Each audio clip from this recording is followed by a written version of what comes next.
اے میرے محبوب اپنی 5 نمازوں کی حفاظت کیا کرے۔ جو فجر کے وقت جو پڑھا ہوا قرآن ہوتا ہے اس کی گواہی میرے ملائکہ اور فرشتے بھی دے رہے ہوتے ہیں کہ گھر والوں کی نماز اگر ادا ہو رہی ہو تو کیسے ممکن ہے کہ اس گھر میں بے برکتی آ جائے۔ قرآن اپنے راز بتائے گا، آپ اپنے راز بتائیں گے، آپ سوز و گداز سنائیں گے، وہ اپنے راز کی باتیں سنائے گا۔ نمازوں کا پتہ ہی نہ ہو اور کل کو کس منہ سے اپنی اولاد کو کہیں گے کہ بیٹے نماز پڑھا کرو۔ میں آخری ایک حل دینے لگا ہوں اور وہ رجوع الی القرآن کے ذریعے سے ہے۔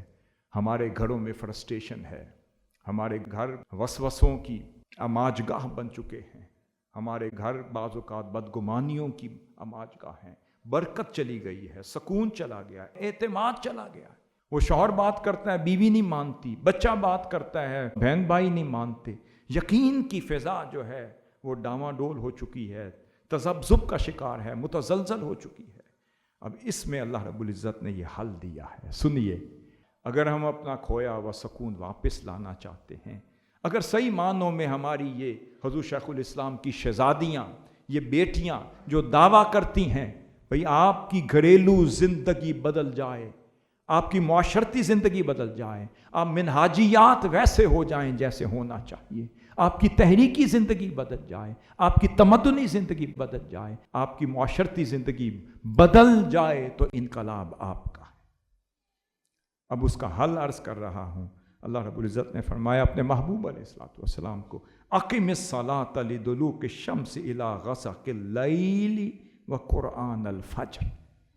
اے میرے محبوب کہ آپ سورج کے ڈھلنے سے لے کر رات کی تاریکی تک کی ساری نمازوں کی حفاظت کیا کریں۔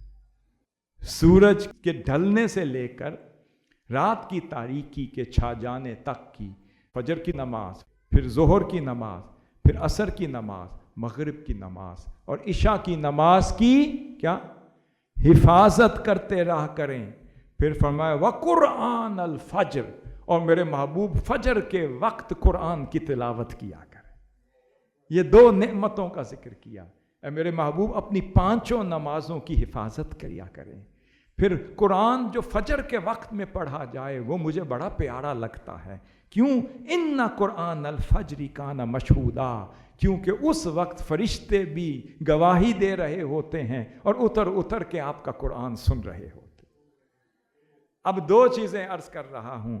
اب ایک کام کر لیں کہ آج سے پہرا دیں کہ میری کوئی نماز قضا نہ ہو، اور آج سے عہد کر لیں کہ صبح فجر کی تلاوت قضا نہ ہو، اور ترجمہ عرفان القرآن کے ساتھ پڑھیں، سمجھ کے پڑھیں، الموسوعہ القرآنیہ کے ساتھ پڑھیں، اس میں ڈوب کے پڑھیں، اس کے فہم کے ساتھ پڑھیں۔ صرف ایک رسم و رواج کی حد تک قرآن کو نہ چھوڑیں، اسے پڑھیں، اسے سیکھیں، اس میں ڈوبیں، اس کا ترجمہ یاد کریں، اس کی آیات یاد کریں، اس میں ڈوبیں، اس میں اپنی زندگی کا حل ڈھونڈتے رہا کریں۔ اور کس وقت؟ وہ قرآن الفجری، فرمایا جو فجر کے وقت جو پڑھا ہوا قرآن ہوتا ہے اس کی گواہی میرے ملائکہ اور فرشتے بھی دے رہے ہوتے ہیں۔ پھر آگے سنیے، فرمایا وَمِنَ اللَّيْلِ، میرے محبوب پھر آپ کے لیے پھر کہتا ہوں، پھر رات کے ایک پہر میں محبوب پھر دوبارہ اٹھ جایا کریں۔ وَمِنَ اللَّيْلِ فَتَہَجَّدْ بِهِ نَافِلَةً لَكَ، پھر محبوب رات کے ایک پہر دوبارہ اٹھا کریں اور تہجد میری بارگاہ میں ادا کیا کریں۔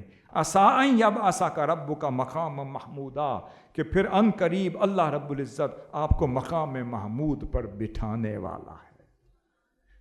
اب یہاں پر بات سمجھ لیں کہ جو بہنیں اور جو بھائی آج سے التزام بالصلاۃ الخمسہ کرنا شروع کر دیں، 5 وقت کی نمازوں پر پہرا دیں، اس رجوع الی القرآن کا کیا فائدہ، رجوع الی الرسول کا کیا فائدہ، رجوع الی اللہ، الی القرآن، الی الرسول، الی العلم، الی الفتوہ، الی الاخلاق، الی العلم، الی الخدمت الانسانیہ کا کیا فائدہ کہ نماز بھی رہ گئی ہو، نمازوں کا پتہ ہی نہ ہو، اور کل کو کس منہ سے اپنی اولاد کو کہیں گے کہ بیٹے نماز پڑھا کرو۔ بات یہ کہ آپ نمازوں پہ پہرا دینا شروع کر دیں، اپنی نمازوں کی حفاظت شروع کر دیں۔ اور دوسرا عمل زندگی میں آقا صلی اللہ علیہ وسلم کی یہ سنت ہے کہ فجر کے وقت جتنا بھی ہو اس قرآن میں ڈوب کر اس کو پڑھا کر۔ فائدہ کیا ہوگا؟ میں اب آپ کو فائدے کی طرف لے جا رہا ہوں۔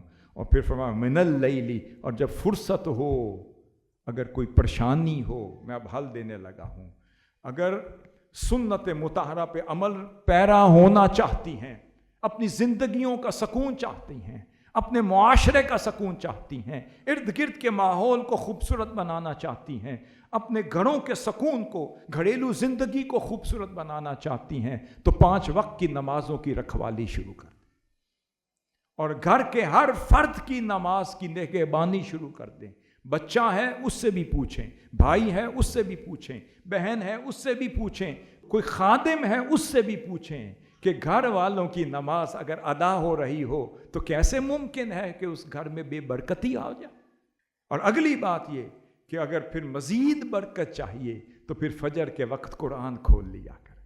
اگر مزید سکون چاہیے تو فجر کے وقت قرآن کھول لیا کریں، پھر تلاوت کیا کریں، پھر زار و قطار رو رو کر خدا کو قرآن کی تلاوت کے ذریعے سے منایا کریں۔ خدا کی عزت کی قسم، آپ کی چپکلش بھی ختم ہو جائے گی، آپ کے گھر کے معاملات بھی ختم ہو جائیں گی، ٹینشن بھی ختم ہو جائے گی۔ پھر بھی کہیں کہ حضور کام تو میں کر رہی ہوں، دل کو سکون نہیں ہے، دل کو راحت نہیں ہے، دل کو اطمینان نہیں ہے، شوہر کا رزق پھنسا ہوا ہے، کام پھنسا ہوا ہے، کاروبار پھنسا ہوا ہے، جاب نہیں مل رہی، میرے بیٹے کو جاب نہیں، میں آپ کو وظیفہ دے رہا ہوں۔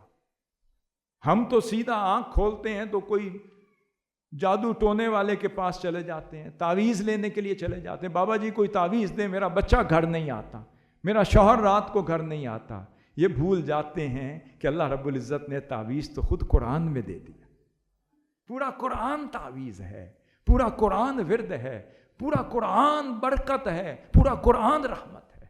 اس کا آخری حل فرمایا فتہجد بہ نافلۃ لک، میرے محبوب پھر مجھے پتا ہے سارا دن آپ کا بڑی مشقت میں گزرتا ہے، آپ کے قدم مبارک بھی متورم ہو جاتے ہیں، آپ امت کے معاملات میں مصروف رہتے ہیں، مگر محبوب آپ کے سکون قلب کے لیے کہہ رہا ہوں، رات کے پہر اٹھ کر جب میری تہجد ادا کریں گے تو آپ کو مقام محمود کا فیض مل رہا ہو۔ اب اگر آپ لوگ آقا صلی اللہ علیہ وسلم کی اس سنت کو زندہ کر دیں، کیا کریں؟ ارادہ کر لیں کہ جب پھنس جائیں تو تہجد کو آباد کر لیں، اپنی تہجد کا احیاء کر لیں، رات کو اٹھ کر اندھیرے میں تاریکی میں اس کے حضور وہ چند نفل پڑھ لیں، پھر اس سے جو مانگتے چلے جائیں گے وہ عطا کرتا چلا جائے گا۔ جو بے سکونی ہوگی وہ خیر میں بدل جائے گی، جو اضطراب ہوگا وہ ثبات میں بدل جائے گا، اور جو وہم ہوگا وہ خیر میں بدل جائے گا، اور جو شر ہوگا وہ بھلائی میں بدل جائے گا، اور جس طرح کی پریشانی ہوگی وہ سب کی سب بدلتی چلی جائے گی۔ صرف رات کو اٹھ کر اس تہجد گزاری کو بھی اپنی زندگی کا حصہ بنا لیں۔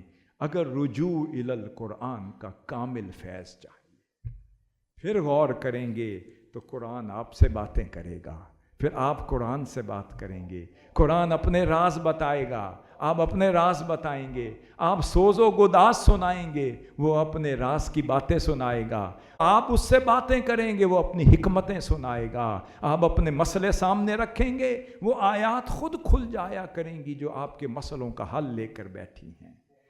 حضور شیخ الاسلام کی زندگی کا جو مقصد ہے وہ منہاج القرآن ہے، اور منہاج القرآن کا مقصد ہے وہ منہج اور منہج اور وہ منہاج ملے جو ہماری زندگی کے ہر لمحے کو خوبصورت، حسین اور جمیل بنا دے۔